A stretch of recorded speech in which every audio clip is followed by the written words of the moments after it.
चलो बच्चों, let's read this question. The question says the following results were obtained during kinetic studies of the reaction. हमें बताना है कि time in minutes required to consume half of A.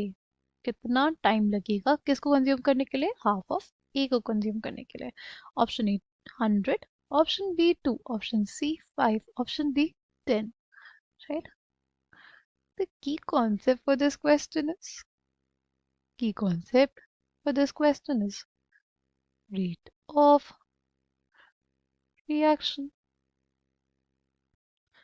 हमारे पास rate of reaction जो होगा वो किसके बराबर हो जाएगा? Rate constant into concentration of A की power alpha and concentration B की पावर बीटा. अल्फा और बीटा क्या है? वो ऑर्डर है with respect to A and B. Reaction क्या है हमारे पास? 6.93 into 10 raise to the power -3 is equals to K. ठीक है, ये हमारे पास क्या हो गया? 0.1 की पावर अल्फा एंड 0.2 की पावर बीटा. राइट. और सेकेंड इक्वेशन जो लिख सकते हैं 6.93 into 10 raise to the power -3 के 0.1 की पावर अल्फा एंड 0.25 की पावर बीटा. देखो अब इन दोनों इक्वेशंस को इक्वेशन 1 इक्वेशन 2 को डिवाइड कर देंगे तो क्या आ जाएगा? 1 बाय, देखो के से कट जाएगा 0.1 की पावर अल्फा बाय 0.1 की पावर अल्फा. ये भी क्या हो जाएगा? कैंसिल आउट हो जाएगा. 0.2 बाय 0.25 की पावर बीटा रहेगा. यानी बेसिकली हमारे पास क्या है? 0.2 by 0.25 raise to the power beta is equals to 1. किसी भी नंबर की पावर अगर कुछ है, राइट, और अल्टीमेटली हमारे पास 1 आ रहा है, इसका मतलब क्या?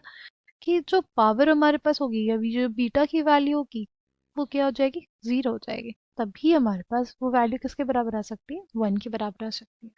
ठीक है. जैसे अगर 2 की पावर 0 है तभी तो वो 1 के बराबर होगा. राइट. जैसे 10 की पावर 0 है तभी वो 1 के बराबर होगा. राइट. यानी बीटा की वैल्यू हमारे पास 0 आ गई. अगर बीटा की वैल्यू हमारे पास 0 है तो हम लोग अल्फा की वैल्यू भी निकाल सकते हैं. देखो क्या है हमारे पास? 6.93 into 10 raised to the power -3 is equals to k into 0.1 into alpha into 0.2 की पावर बीटा. राइट. फिर क्या आ जाएगा हमारे पास?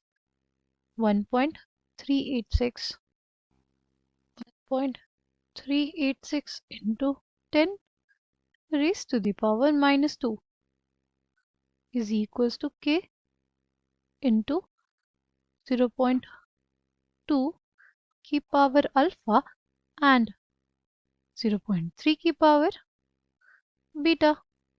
ठीक. बीटा की वैल्यू तो हमारे पास 0 हो गई तो क्या आ जाएगा? 6.93 to 10 raised to the power -3 is equals to k to 0.1 की पावर अल्फा. राइट. ये हो जाएगा 1.386 into 10 raised to the power -2 is equals to k into 0.2 की पावर अल्फा. ठीक. हमारे पास आ गई इक्वेशन 3.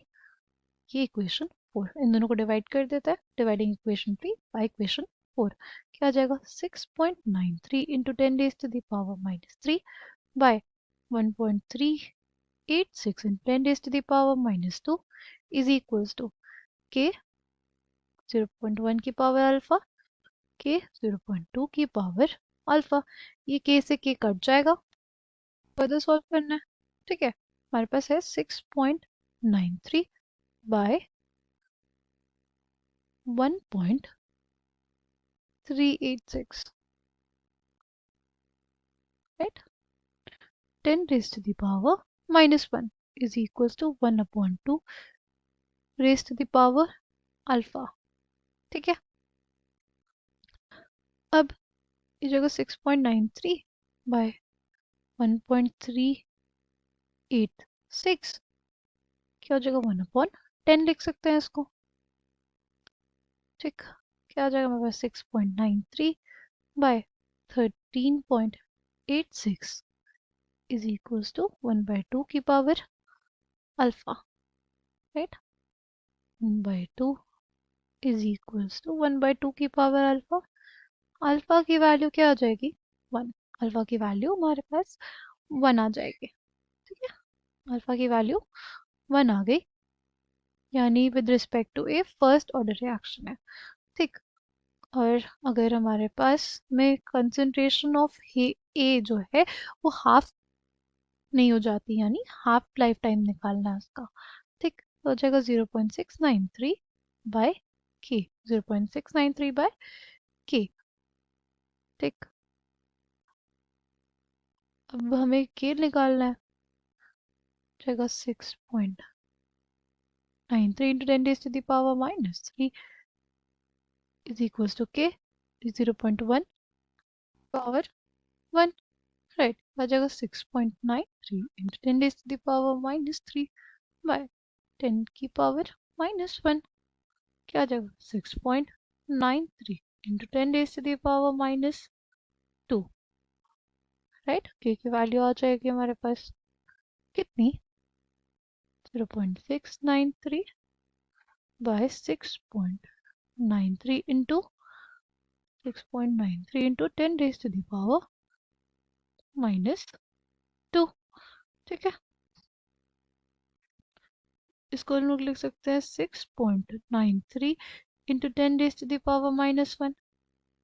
6.93 बाय 10⁻⁻²। 6.93 कट गया, आ जाएगा 10। टी हाफ की वैल्यू कितनी आ जाएगी हमारे पास? 10। कौन से ऑप्शन में? ऑप्शन डी में। Option D will be the correct answer for this question. I hope you understood it well. Thank you, all the